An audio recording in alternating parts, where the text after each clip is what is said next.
ಡಿಫ್ರೆಂಟಾಗಿ ಏನಾದರೂ ಸ್ವೀಟ್ ತಿನ್ನಬೇಕು ಅಂದರೆ ಬೇಕ್ರಿ ಅಥವಾ ಸ್ವೀಟ್ ಶಾಪ್ಗೆ ಹೋಗಬೇಕು ಅನ್ನೋ ನೆಸಸರಿನೇ ಇಲ್ಲ. ನಾನಿವತ್ತು ಸಿಂಪಲ್ ಇಂಗ್ರೀಡಿಯೆಂಟ್ಸ್ನ ಯೂಸ್ ಮಾಡಿ ಮನೇಲೇ ಹೇಗೆ ಕ್ವಿಕ್, ಈಸಿ ಆ್ಯಂಡ್ ಟೇಸ್ಟಿಯಾಗಿ ಸ್ವೀಟ್ನ ಮಾಡ್ಬೋದು ಅಂತ ತೋರಿಸ್ತಾ ಇದ್ದೀನಿ.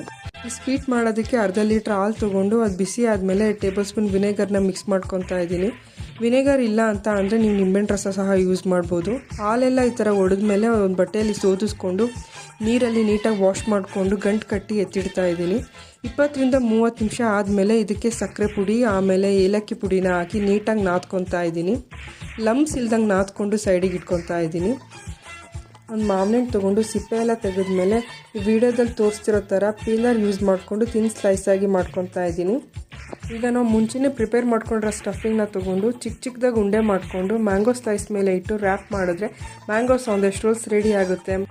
ಇದನ್ನು ಇಮಿಡಿಯೇಟಾಗಿ ತಿನ್ನೋದಕ್ಕಿಂತ ಅರ್ಧ ಗಂಟೆ ಫ್ರಿಜ್ಜಲ್ಲಿ ಇಟ್ಟು ನಂತರ ಇದ್ರ ಮೇಲೆ ಡ್ರೈ ಫ್ರೂಟ್ಸಿಂದ ಗಾರ್ನಿಷ್ ಮಾಡ್ಕೊಂಡು ತಿಂದರೆ ಇದ್ರ ಟೇಸ್ಟ್ ಇನ್ನೂ ಎಲಿವೇಟ್ ಆಗುತ್ತೆ. ಒಮ್ಮೆ ಟ್ರೈ ಮಾಡಿ ನೋಡಿ.